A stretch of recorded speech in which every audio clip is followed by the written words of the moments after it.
तो सबसे बेकार मेरे को ना एक्चुअली इनका ये लगा कि ये लोग ज़बरदस्ती में ना कम से कम 12 यूरो चार्ज करने वाला था आज मेरे को। वो तो मेरे को बड़ा शौकीन हो गया। बाहर से खैर से थोड़ी ना, तो इसीलिए बोलते हैं कि एक्सपीरियंस होना बहुत ज़रूरी है हर चीज़ का। सो वेलकम बैक, आप लोग का फिर से एक बार स्वागत है मेरे यूट्यूब चैनल में, जैसे कि रोज़ की तरह। और अभी बज रही है सुबह की 9:30, और ये वीडियो सब उन लोगों के लिए होने वाली है जो रिसेंटली में नए नए आ रहे हैं या आने वाले हैं या आ चुके हैं। तो उन लोगों के लिए, और उन लोग तो टाइम इसलिए बता रहा हूँ कि मेरी वहाँ पर है 10 बजे से 11 बजे तक का टर्मिन, और मेरा 2 बार का टर्मिन कैंसिल हो चुका है, क्योंकि फिर मतलब मैं लेट हो गया था, 10 या 15 मिनट लेट हुआ। तो उन्होंने उधर आता है तो बैंक अकाउंट तो चाहिए ना, सैलरी आने का हर महीने। तो उसके ऊपर लर्निंग ये रहेगा कि कौन से बैंक में अकाउंट खोलना है। और वो तो हम लोग बात करने वाले हैं स्पार कासा बैंक के बारे में। इस पर क्या फ़ायदा है, क्या नुकसान है, और कितना ये काटता है महीने का, कितना नहीं काटता है, तो इस पर बात करते हैं। आज का ये वीडियो बहुत इंटरेस्टेड होने वाला है। चैनल सब्सक्राइब कर लो और लाइक का बटन अभी दबा दो, क्योंकि वीडियो बहुत ज़बरदस्त बनने वाली है। मैंने लिख लिख के एक एक बातों को आप लोग के साथ में बताने के लिए सोचा हूँ, और बहुत ज़बरदस्त। तो मैं सबसे पहली बात आप लोगों को स्पार कासा का बेनिफिट बताने वाला हूँ, जो मेरे एक्सपीरियंस में मैंने 2 से 3 साल में देखा हूँ। तो आप लोग को एक छोटा सा उदाहरण मैं दिखाता हूँ। जैसे इंडिया टू जर्मनी कंपेयर करेंगे तो उस पर क्या है ना कि जर्मनी में जैसे कि बैंक का देखो, मैं दो या 3 साल से स्पार कासा में मेरा बैंक अकाउंट है, और मैं उसको ही यूज़ कर रहा हूँ। तो मैं उसको ही प्रमोट भी करूँगा, क्योंकि मैंने उसके साथ कुछ अच्छा टाइम इन्वेस्ट किया और कुछ थोड़ा बहुत प्रॉब्लम हुआ है। तो मैं आप लोग के साथ में पहली बात आप लोग को अच्छी बात बताऊँगा कि एटीएम यहाँ पर जर्मनी में ना, जो स्पार कासा का बैंक होता है, तो उनके जो एटीएम हैं, सबसे ज़्यादा एटीएम से उनकी प्लस पॉइंट बता रहा हूँ। सबसे पहली बात, सबसे ज़्यादा एटीएम हर जगह पर आपको कम से कम एक एक आधा आधा एक एक दो दो किलोमीटर छोड़ के आपको उसका एटीएम मिलेगा। तो इंडिया में जैसे हर जगह पे होता है ना, ये बोलेगा कि कौन सी बड़ी बात है। तो यहाँ पर है ना, ये स्पार कासा का ओनली अवेलेबल है। और किसी बैंक में भी अगर अकाउंट खोलोगे ना, तो उनको जा के कोई सिटी में या कोई मॉल में या बैंक के जो एटीएम्स हैं, तो उनको क्या है ना, ढूंढ ढूंढ के ढूंढना पड़ता है एक एक को ऑनलाइन पे भी। पर ये जो आपको ढूंढने की ज़रूरत नहीं पड़ेगा, ये थोड़ा 4 कदम चलोगे ना तो आपको तुरंत मिल जाएगा। सर आप लोग स्पार कासा में अकाउंट खोलते तो इसका जो बैलेंस होता है ना, अगर जैसे मैंने आप लोग को बता ही रहा हूँ, पर पैसा कटता है बैंक में पैसे रखने का भी। रखने का मतलब जीरो बैलेंस रखो, पर आपको अकाउंट चाहिए तो पैसा कटेगा। 5 यूरो 6 यूरो, अलग अलग बैंक का अलग अलग सिस्टम है, अलग अलग लिमिट है, और उनका जो बैलेंस अमाउंट होता है ना, तो ऐसा नहीं है कि तुम कितना भी रखो, कितना भी रखो, जीरो कर दो, पर महीने का आपको इतना कटेगा ही। पर वो पैसा भी आपका उसमें होना चाहिए, यूरो होना चाहिए, वरना। और इसको एक्चुअल में यहाँ पर बड़े से बड़े लोग यूज़ करते हैं बिजनेस पर्पस के लिए। प्लस पॉइंट है कि ये बहुत अच्छा है, इसका एटीएम है। सबसे पहली बात, एक आम आदमी को क्या चाहिए, कहीं पर भी पैसा विड्रॉल करना, तो एटीएम मिल गया तो और क्या चाहिए। बाकी तो आप लोग देख सकते हो फैसिलिटीज़ यहाँ पर, कितनी मशीनें हैं, कितने सारे क्या क्या है यहाँ पर।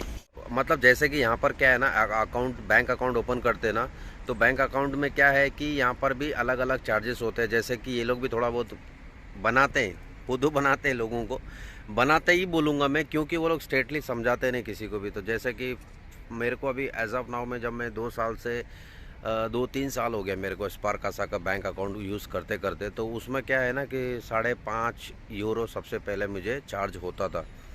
और जब दूसरा बार जब चार्ज होने लगा तो उस पर हुआ था 8 यूरो का। मैंने जब दूसरी बार जब चेंज किया बैंक अकाउंट, मतलब थोड़ा। और अभी ये क्या बोल रही है कि 12 यूरो में तुम्हारे को अकाउंट में से हर मंथ कटेंगे। तो मैंने इमीडिएट, मेरे को गुस्सा आ गया, मैंने बोला 12 यूरो किस बात का, क्योंकि बोलता है हर महीने में हर प्रोसेस थोड़ी बहुत चेंज होते रहती है। तो मतलब प्रोसेस चेंज होती है तो तुम लोग उस पर फैसिलिटीज़ क्या देती है उस पर। बोल रही है कि आप अगर इंटरनेट बैंकिंग यूज़ करोगे तो आपको उतना ही चार्ज होगा, 6 यूरो जैसे कि बोल रही थी। मैं बोला हाँ मुझे वही दे दे, इंटरनेट बैंकिंग ही दे दे मुझे, मैं इंटरनेट, हमने कौन सी यार इधर पे हमारी बड़ी बड़ी बिजनेस या फैक्ट्रियाँ या कुछ चल रही है, चेक देना है या ऑनलाइन ट्रांसफ़र, ये वो दुनिया भर का करना है। तो मेरे को आप लोग से ये बताना, जब बैंक के अंदर एंट्री होते हैं तो ये बात उन लोग से सबसे पहली बात बोलना है कि स्पार कासा एक्चुअल है बैंक बहुत अच्छा है, पर इन लोग के साथ में हम लोगों को भी थोड़ा सा सही सही ढंग से थोड़ा सा पेश आना पड़ता है कि भाई हमको भी पता है, हम लोग उल्लू मत बनाओ करके ना।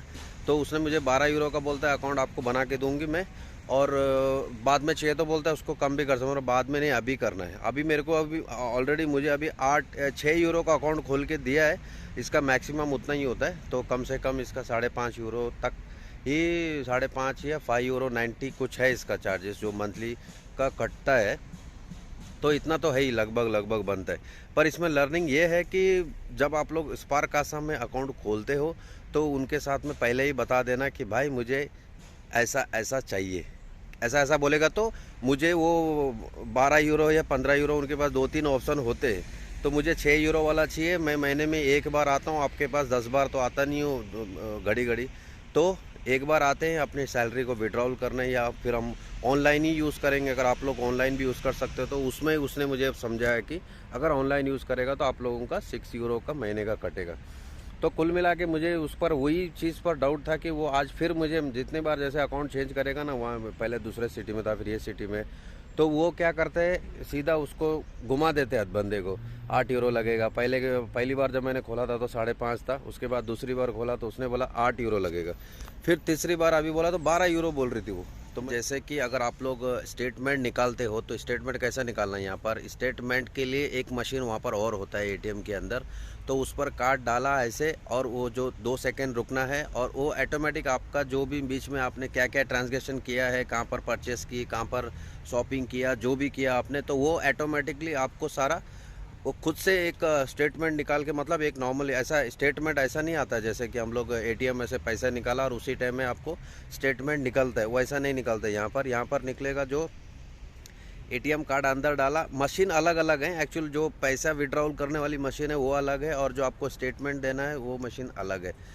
तो जब मैं स्टार्टिंग में आया था ना, तो मैं भी सोचता था कि इस पर यार ये मिनी स्टेटमेंट जैसे इंडिया में नहीं देता है, मिनी स्टेटमेंट देता है तो अपने को चाहिए तो उसमें, तो यहाँ पर ऐसे नहीं निकलता। यहाँ पर आप जितनी बार आप ट्रांसजेक्शन कर रहे हो, विड्रॉल कर रहे हो, या कहीं पर कुछ शॉपिंग कर रहे हो, परचेस कर रहे हो, तो उसका एक सिस्टम पे अपडेट हो जाता है। और जब भी आप लोग एटीएम में जाते हैं तो एटीएम के बाजू में और एक मशीन होती है, उसमें खाली कार्ड डालना है, पिन नंबर या कुछ भी नहीं करना है, तो आपका वो जो भी डाटा है वो रीड होकर आपका जो भी आपको मतलब स्टेटमेंट चाहिए तो वहाँ पर वो अलग से मिलता है स्टेटमेंट, वो आपको उसके साथ में नहीं मिलेगा। और जब आप डिपॉजिट करते हो तो डिपॉजिट भी आप एटीएम में कर सकते हैं, पर आपको खाली वहाँ पर बैलेंस दिखाएगा, टोटल बैलेंस, और अभी आपने इतना डिपॉजिट किया। तो ये आज मैंने सोचा था आप लोग के साथ में कुछ थोड़ा बैंक के बारे में थोड़ा बहुत डिटेल्स में आप लोग के साथ बात करूंगा। तो ये स्टेट बैंक अपना इंडिया में स्टेट बैंक और जर्मनी में स्पार्क कासा अपना फेमस है और सबसे ज़बरदस्त बैंक है ये।